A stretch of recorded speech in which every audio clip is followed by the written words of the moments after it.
नमस्कार, स्वागत है आप सभी का। आप देख रहे हैं उत्तराखंड न्यूज। मैं हूं आपके साथ कुमार कुणाल धीरज। मुख्यमंत्री पुष्कर सिंह धामी की अध्यक्षता में सचिवालय में हुई एक बैठक में 22 बिंदुओं पर विस्तार से चर्चा की गई। इस बैठक में कैबिनेट मंत्री गणेश जोशी, सुबोध उनियाल, रेखा आर्या, सतपाल महाराज मौजूद रहे।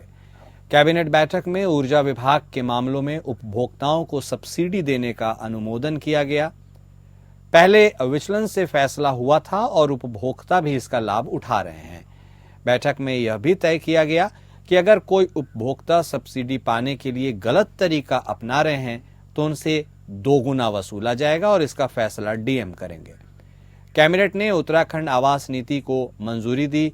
इसमें 5 लाख तक की वार्षिक आय वालों को राहत मिलेगी। ईडब्ल्यूएस, एलआईजी और एमआईजी को लेकर भी फैसला किया गया।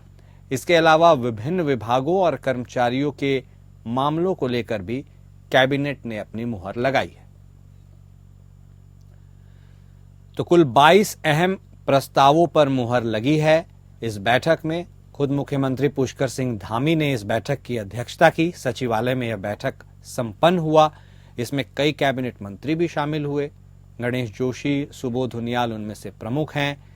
हालांकि इस बैठक में ऊर्जा विभाग के मामलों में उपभोक्ताओं को सब्सिडी देने का भी अनुमोदन किया गया। ये एक हाईलाइट रहा।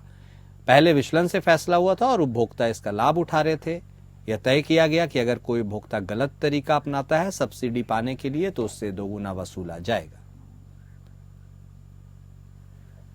इसके अलावा कैबिनेट ने उत्तराखंड आवास नीति को भी मंजूरी दी। इसमें 5 लाख तक की वार्षिक आय वालों को राहत मिलेगी।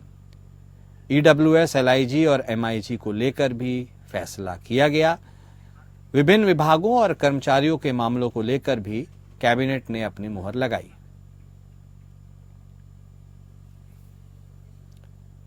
तो धामी कैबिनेट की यह अहम बैठक और उससे जुड़ी अपडेट हम आपको दे रहे हैं, जहां पर कई कैबिनेट मंत्री ने इस बैठक में शिरकत की है। कुल 22 प्रस्तावों पर मुहर लगी है। इसमें कई अहम प्रस्ताव हैं। सब्सिडी को लेकर भी एक मामला उठा था और यह तय किया गया कि कोई भी गलत तरीका यदि अख्तियार करता है सब्सिडी पाने का तो डीएम उसके खिलाफ कार्रवाई कर सकते हैं। वह फैसला लेने के लिए स्वतंत्र है। इसके अलावा जो ईडब्ल्यूएस, एलआईजी और एमआईजी आवास के बारे में भी इस बैठक पर और उस प्रस्ताव पर मुहर लगी। राज्यपाल के द्वारा निकायों में अन्य पिछड़ा वर्ग आरक्षण के विधेयक को मंजूरी मिलने के बाद राज्य में निकाय चुनाव का रास्ता साफ हो गया है, जिसके बाद बीजेपी और कांग्रेस ने निकाय चुनाव को लेकर तैयारियां तेज कर दी हैं। कांग्रेस प्रवक्ता शीशपाल बिष्ट का कहना है कि आरक्षण के विधेयक को राज्यपाल की मंजूरी मिलने के बाद उम्मीद है कि सरकार आरक्षण का रोस्टर भी आयोग को देगी और शीघ्र ही नगर निकाय के चुनाव होंगे। लेकिन लगता नहीं है कि सरकार शीघ्र ही नगर निकाय के चुनाव कराएगी, क्योंकि आरक्षण के आने में अभी समय है और गेंद सरकार के पाले में है। चुनाव कराना सरकार की नैतिक जिम्मेदारी है।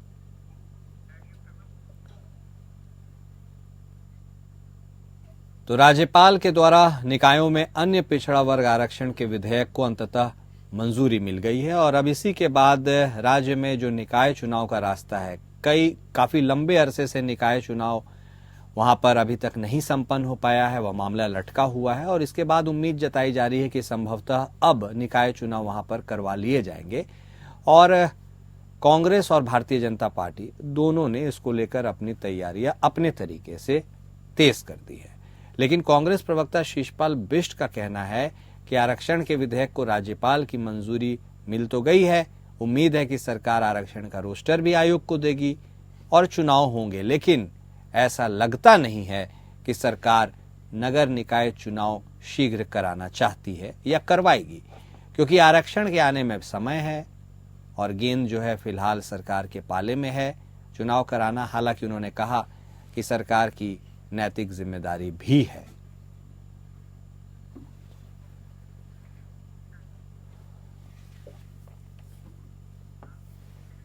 प्रदेश में ग्रीष्मकालीन 4 धाम यात्रा के बाद अब शीतकालीन यात्रा को लेकर भी सरकार तमाम व्यवस्थाएं मुकम्मल करने में जुटी है।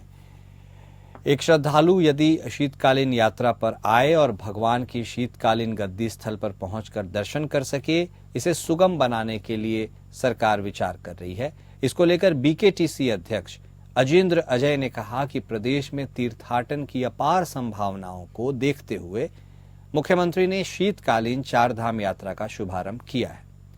इसी के लिए तमाम व्यवस्थाओं को भी टटोला जा रहा है।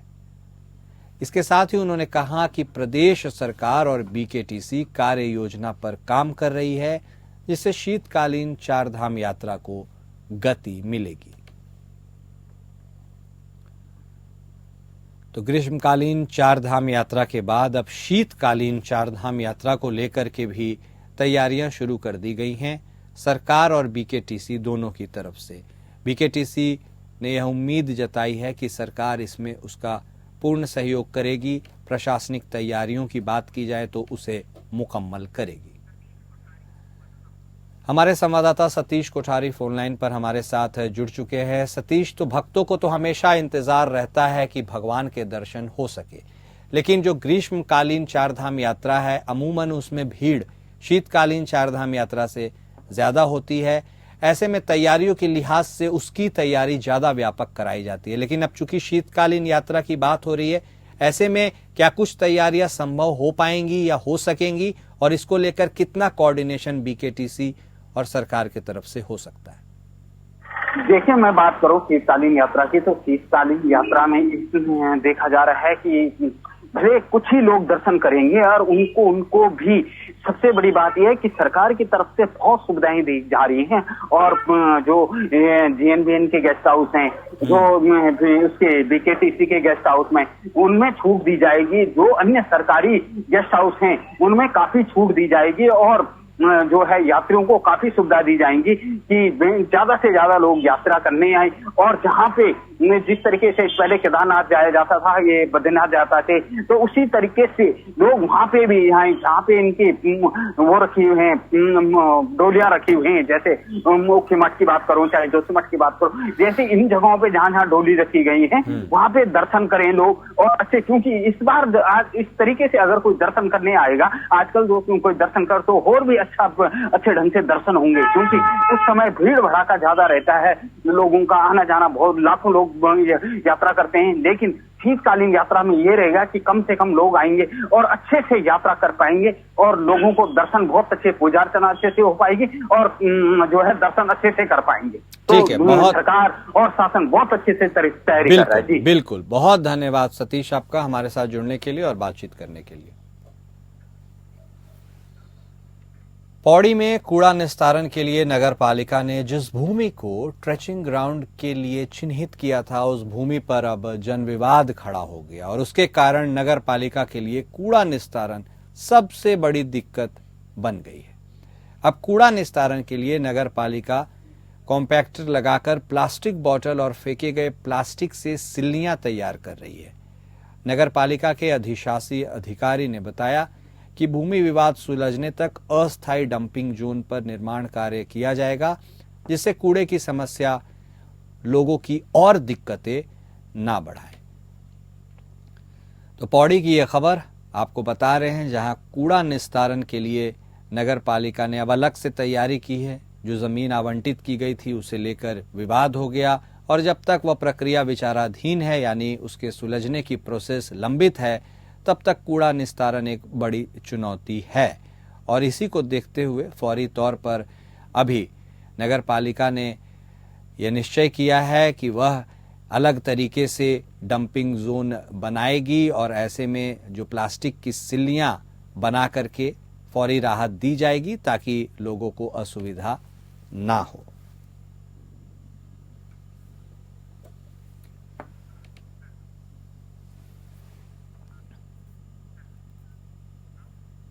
वहीं उत्तरांचल प्रशिक्षण संस्थान नैनीताल द्वारा एक व्यापक आपदा प्रबंधन जागरूकता कार्यक्रम का आयोजन किया गया, जिसका उद्देश्य स्थानीय समुदाय को प्राकृतिक आपदाओं के प्रभाव को कम करने के लिए आवश्यक ज्ञान और कौशल से सुसज्जित करना था।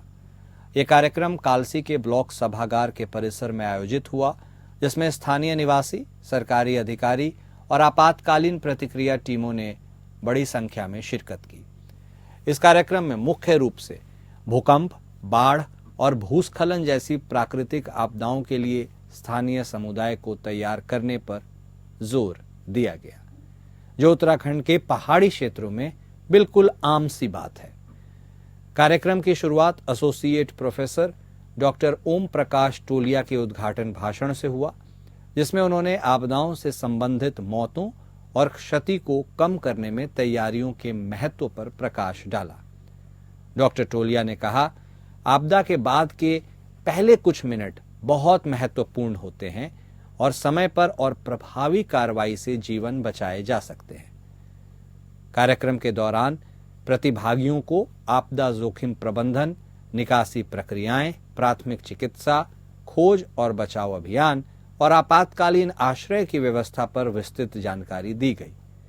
कार्यक्रम में आए मुख्य अतिथि तहसीलदार कालसी चमन सिंह ने कहा, आपदा प्रबंधन केवल सरकार या आपातकालीन प्रतिक्रिया टीमों की जिम्मेदारी नहीं है, यह हर समुदाय के सदस्य का सामूहिक प्रयास होना चाहिए।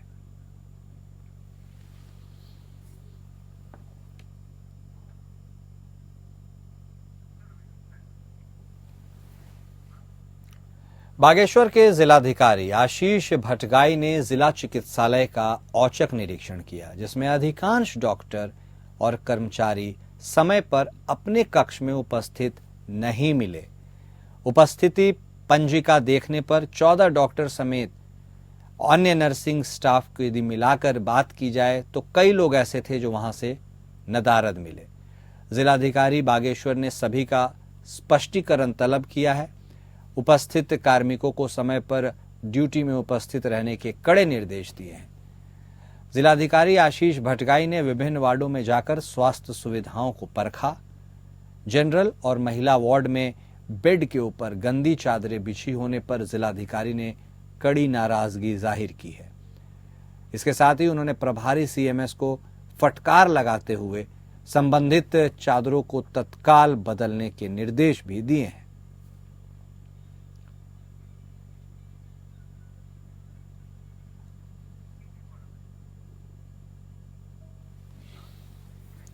वहीं टिहरी जनपद के नगर पंचायत घनसाली में प्रशासन द्वारा हाउस टैक्स लिए जाने के बाद नगर वासियों द्वारा विरोध करना शुरू हो गया है। ब्लॉक मुख्यालय से तहसील मुख्यालय तक नगर पंचायत घनसाली के तमाम लोगों ने रैली निकालकर तहसील परिसर में विरोध प्रदर्शन और धरना दिया। सामाजिक कार्यकर्ता विनोद शाह और विकास सेमवाल का कहना है कि 10 वर्ष पूर्व अस्तित्व में आई नगर पंचायत घनसाली में तमाम मूलभूत सुविधाओं का तांता लगा, जबकि 10 साल पहले यह तय हुआ था कि जब तक नगर पंचायत द्वारा सभी सुविधाएं नहीं दी जाती तब तक हाउस टैक्स नहीं वसूला जाएगा।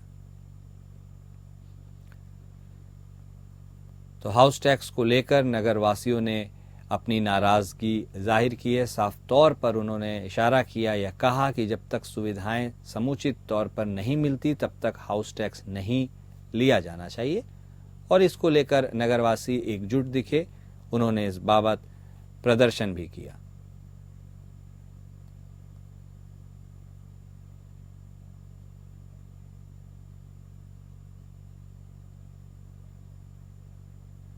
टिहरी की यह खबर हम आपको दिखा रहे हैं, जहां नगरवासियों ने विरोध प्रदर्शन किया है, नारेबाजी की। उन्होंने कहा कि पहले यह फैसला किया गया था कि जब तक नगर पंचायत ना बने, तमाम सुविधाएं ना मिलें, लोगों तक उसकी रीच ना बढ़े, तब तक हाउस टैक्स ना वसूला जाए। लेकिन अब ऐसा नहीं हो रहा है। हाउस टैक्स वसूलने की प्रक्रिया शुरू कर दी गई है और इसको लेकर वह काफी क्षुब्ध हैं। बांग्लादेश में हिंदुओं पर हो रहे अत्याचार के खिलाफ पौड़ी में हिंदू संगठन की एक बड़ी रैली हुई। विश्व हिंदू संगठन के बैनर तले यह रैली आयोजित की गई। इस रैली में बांग्लादेश में हिंदुओं पर हो रहे अत्याचार के खिलाफ बिगुल फूंका गया।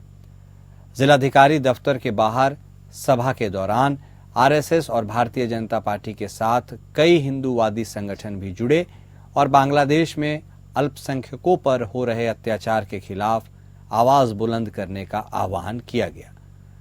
इस दौरान वक्ताओं ने कहा कि आज बांग्लादेशी घुसपैठ के जरिए न सिर्फ देश की बल्कि उत्तराखंड और हिमाचल जैसे देवभूमि की डेमोग्राफी बदलने लगी है। ऐसे में हिंदुओं को एकजुट होकर संदेश देना होगा। सभा के दौरान पूर्व सिविल लाइन से जिलाधिकारी ऑफिस तक एक बड़ी रैली निकाली गई, जिसके बाद जिलाधिकारी के माध्यम से सरकार को ज्ञापन भेजा गया है और बांग्लादेश में अल्पसंख्यकों पर हो रहे अत्याचार पर कार्रवाई की मांग भी की गई है।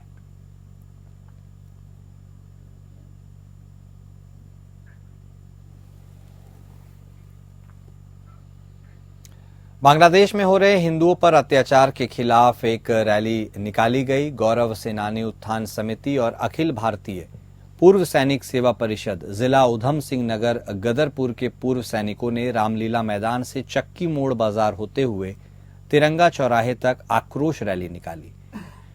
भारत सरकार से निवेदन किया गया कि जल्द से जल्द बांग्लादेश में हिंदुओं पर हो रहे अत्याचार पर अपनी प्रतिक्रिया जाहिर करे और हृदय विदारक अत्याचार को रोकने का कष्ट करे।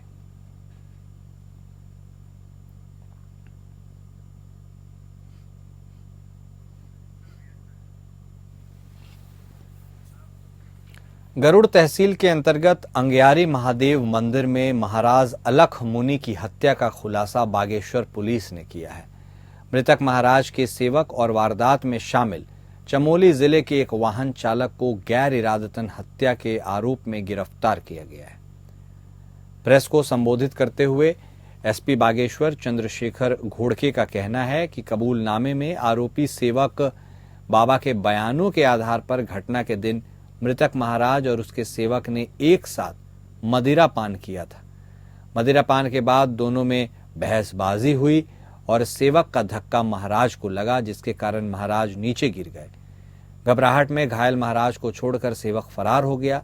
समय पर उचित उपचार न मिलने से महाराज की मौत हो गई। पुलिस की जांच के अनुसार आरोपी सेवक बाबा दिल्ली का निवासी है। 6 माह पूर्व बद्रीनाथ से मृतक बाबा के संपर्क में वह आया था। आरोपी बाबा बनने से पहले दिल्ली में मजदूरी करता था।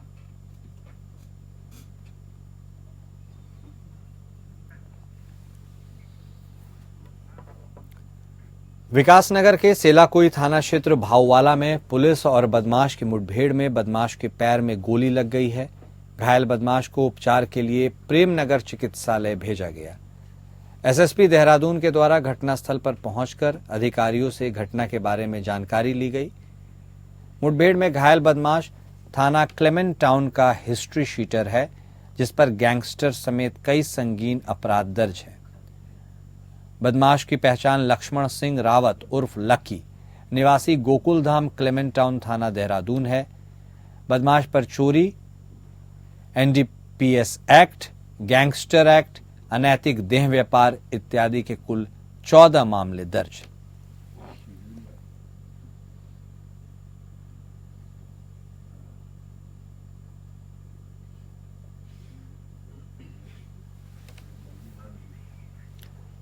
देहरादून में 4 दिवसीय 10वीं विश्व आयुर्वेद कांग्रेस का शुभारंभ हो गया है। मुख्यमंत्री पुष्कर सिंह धामी और केंद्रीय राज्य आयुष मंत्री प्रताप राव जाधव ने इस कार्यक्रम की शुरुआत की। कार्यक्रम में मंत्री धन सिंह रावत, सतपाल महाराज, प्रेमचंद अग्रवाल समेत नेता मौजूद रहे। 4 दिन तक सम्मेलन में आयुर्वेद चिकित्सा को लेकर मंथन होगा। इस कार्यक्रम में 300 विदेशी एक्सपर्ट भी शामिल हो रहे हैं।